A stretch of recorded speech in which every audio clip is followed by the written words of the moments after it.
Hello and welcome back to Live from Paris. It's time now for a look at today's business news with William Edwards from our business desk. Hello, William. Hi, Laura. Right, so we were in fact just before the break talking about this with Nicholas Rushworth a little bit. More fuel being poured on the fire that is the Anglo-French relationship. No love lost between the Brits and the French at the moment. Exactly. So as you've been hearing from Nicholas, Christian Noyer, the head of France's central bank, he of course was making those comments suggesting that if anyone was going to lose their AAA credit rating, it shouldn't be France, it should be Britain in the firing line first. Well, now this morning, Finance Minister François Bayrou has been weighing in and giving his opinion. Let's hear what he's had to say on the radio this morning. We're not lecturing anyone, but neither will we let others lecture us, as some have done. It's true, Britain's economic situation is very worrying right now, and we'd rather be French than British at the moment when it comes to the economy. Oh, very worrying. So that's clearly quite an inflammatory statement there from Mr. Bayrou. Yes, rather be French than British right now, economically speaking. I don't know how well, apart from economically speaking, don't know how which side he'd be on, presumably French. But yes, this is interesting because it is, of course, 24 hours on from those original comments by Christian Noyer.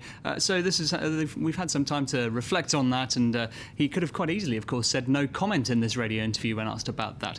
So it makes you wonder if this is some sort of strategy or to maybe put the focus more on the British problems, or whether it's more to do with this troubled UK-French relationship, which we're now seeing in the wake of last week's EU summit, in which the UK decided not to back this idea of a new treaty for closer economic governance in the Eurozone. Of course, there have been several reports that this really angered President Sarkozy of France. In the last few weeks and months, President Sarkozy has reportedly made a few derogatory comments to David Cameron, Britain's Prime Minister, saying at one point he missed a good opportunity to keep his mouth shut, and reportedly again at another point that David Cameron behaved like a stubborn child at this recent EU summit. So, well, these new comments, though, do mark perhaps a recent low point for the Entente Cordiale. The relationship perhaps not good at the moment. They need to watch France 24 perhaps and see how great France is as well over the channel. But anyway, there have been new predictions about France's economy today, haven't there? And things that certainly aren't that rosy here in France. No, despite what François Bayrou was saying, it's not all great news here, certainly by any means. So let's take a look at those predictions from ANSEE. They have said that the French economy is going to slow down in this quarter, the fourth quarter of 2011 and the first quarter of 2012, and also the Eurozone as a whole. They're expecting to slow down by 0.3% in the last quarter of 2011, which we're in at the moment.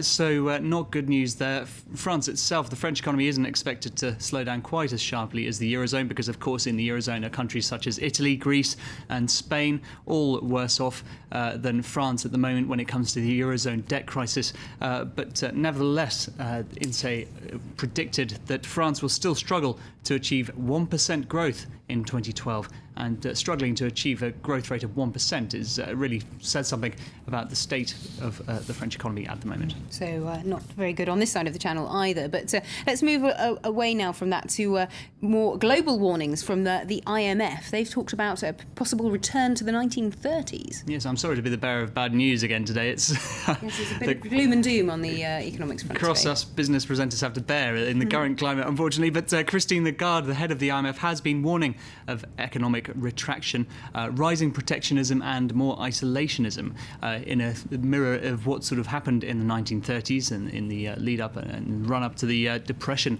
which happened then. This is, of course, also linked to the World Trade Organization meeting, this talk of protectionism and isolationism, because there have been tensions over protectionist policies introduced by certain countries. In particular, this week, China and the US have had a spat over tariffs. China has introduced a tariff on US-made cars, which has angered, of course, a number of US lawmakers. There has been some movement in the other direction. A group of nations, including the EU and the US, have signed a pledge to roll back any protectionist measures introduced since the beginning of the financial crisis in 2008. But, crucially, this group doesn't include emerging economies, including China, India and Brazil. But there has been some opening up, hasn't there, when it comes to Russia?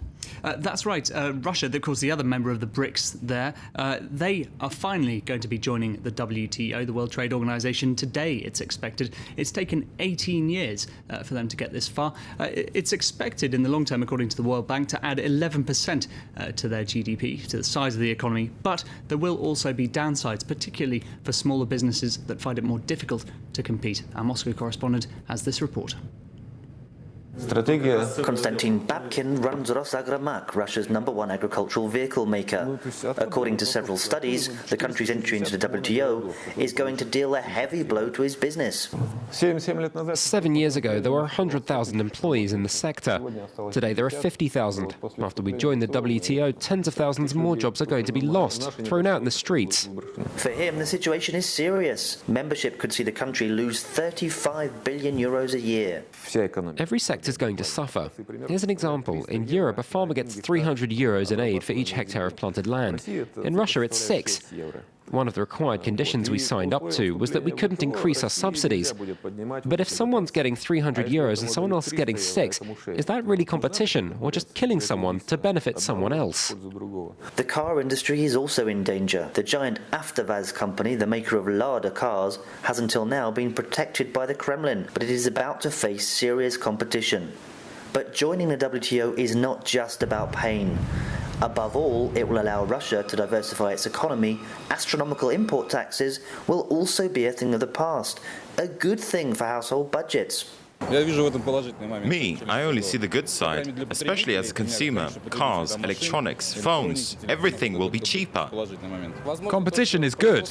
At least the goods made here will be of better quality, more affordable, and there will be more choice. That's a good thing for our manufacturing sector. It's a sector that undoubtedly needs to adapt, and fast. The Duma, the lower house of the Russian parliament, is supposed to ratify WTO membership in January. OK, William, well, moving on from Russia, time to take a look at how the markets are doing today. Yeah, let's take a look at Europe. And despite that economic gloom that we talked about earlier here in France, the markets do tend to be up across Europe at the moment, mirroring the situation previously in the Asian markets, if we take a look at them. And all of this encouraged somewhat, at least, by US jobs figures, which were, well, new claims for jobless benefit were at their lowest since May 2008. So that was encouraging news from the US, encouraging a bit of an uptick there. OK, despite those gloomy comments from Christine Lagarde. But finally, we're finishing with some companies news and taking a look at BlackBerry. Yeah, not great news from them, I'm afraid. They announced a sharp drop in profit on Thursday and a pretty dismal outlook for Christmas shipments.